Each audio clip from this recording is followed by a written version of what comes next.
Hello guys and welcome back. So last month I scaped this tank for my betta fish Dimitri. So this build was inspired by the film Sleepy Hollow from Tim Burton. So if you haven't seen part one, I'm going to insert the playlist card just above if you guys want to check that out. So this scape started off pretty well. I had a lot of fun scaping the tank, planting it, until a few days later, after filling up the tank, I realized that nothing was going to go as intended. So after filling up the tank, there was kind of this normal occurrence, which is a bacterial bloom. There was also some fungus growing on the wood, so nothing, too dramatic at the start. And then it gradually got worse. So the fungus really developed very, very fast, and it started to grow over the plants. And same thing for the bacterial bloom. It started to get more and more intense, and I know that when this happens, it's already too late. So what it does, it actually starts to kill off the plants, especially when, like me, you've added very sensitive plants. The following week, the bacterial bloom had finally cleared, and I could actually see the damage that has been done. So we can clearly see on these images that nothing is salvageable. We can see that everything has completely melted off. The plants don't have that vibrant green color anymore. And we can see they've really died off. So when you add some new wood into the tank, there's going to be fungus that grows on it. So it's mold or saprophytic fungus that feeds on organic materials released by the wood. And when that spreads to moss or to other epiphytes, it can block their access to light, to nutrients, and it also produces harmful bioproducts, so that really weakens and kills the plants, causing them to melt. We can clearly see the only moss that survived is the one that was completely out of the water column. So at this point there was not much I could do. I could see that everything was completely gone and nothing was salvageable. So what I decided to do is just to take a toothbrush and to go over all the hardscape, cleaning off all the dead plant matter, and really just going over the whole tank like that. So what I could have done to avoid this fungal problem is it's often best to let the tank cycle on its own without any plants at first. You can even dark cycle it, which is even better. That way you can let the water parameters stabilize and the fungus to die off before you introduce your plants, especially if, like me, they were sensitive plants. So once everything is stable, then you can add your moss, your epiphytes, and they just have a better chance at thriving. So often you can get away with not dark cycling your tank or pre-cycling your tank before you plant it. Well, in this case, I didn't get away with it. Most of the time I do, this time I didn't. We are now 3 weeks later. The tank has finally settled down. Everything is nice and stable. The tank is also cycled. So because it's nice and stable now, I'm going to plant it all over again. So because all the Ricardium moss has melted off, like the only part that stayed alive is just this part that is above the waterline. I obviously don't have any more to plant, so I'm going to be using a different kind of moss. I'm going to be using weeping moss. So hopefully that will turn out just as good. So because I had the intention of breaking down this small tank, I just decided to harvest a lot of the moss from this initial tank. Why am I breaking this tank down? It's just too difficult to maintain.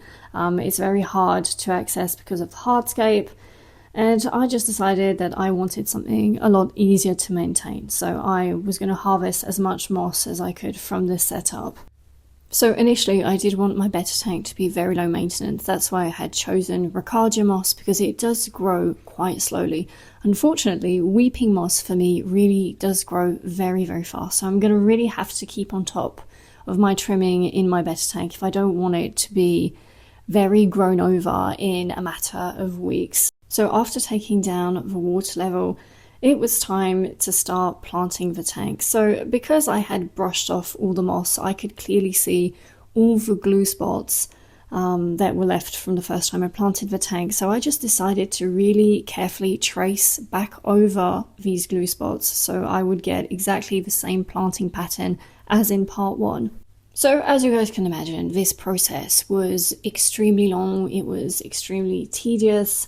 just replacing all the moss onto the wood. So I'm going to spare you guys that. I'm just going to like fast forward the whole process. So this probably took me something like an hour to an hour and a half to completely retrace the whole planting pattern, to glue the moss on. And again, when I'm gluing moss, I want to be really careful in how I position it, because otherwise you can just see the glue spots coming through the moss. So that it doesn't really matter, because in you know, a couple of weeks it's just going to grow over those glue spots and it's not going to be visible anymore. But obviously when you're filming content, you want things to kind of look as good as they possibly can. So that's why I'm being very careful in the way I'm positioning my moss. My forest aquascape also needed kind of a big trim back. So what I'm doing here is I'm just, again, taking some plant cuttings from the tank.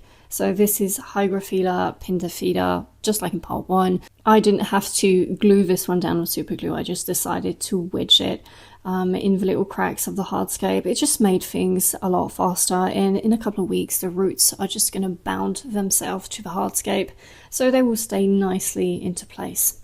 So some of the leaves on the Hygrophila pinda are kind of big. That's okay. As soon as they adapt to the tank, I will just be trimming them down. So the more I'm going to trim it, the more the growth is going to be nice and compact, and the leaves also nice and small.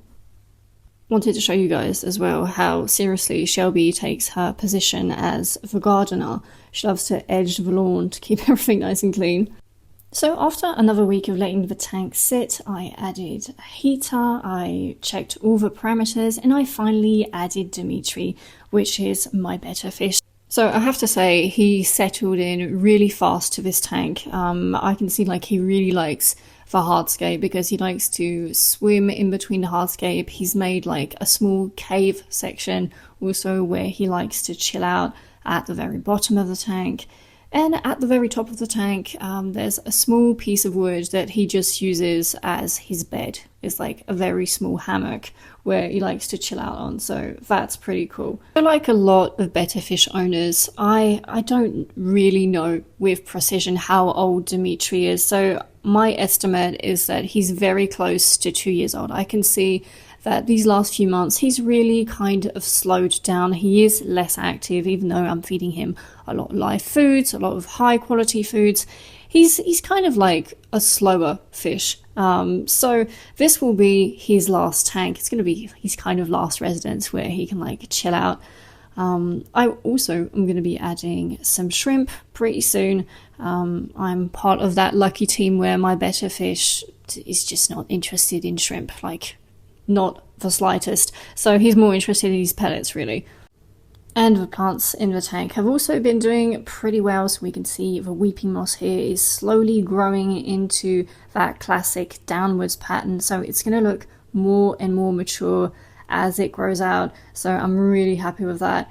And we can see Dimitri chilling in that little cave section I was talking to you guys about earlier on. So this is something that I really love about this tank, is like he has a whole section at the bottom just to be able to chill out and to also get away from the light sometimes.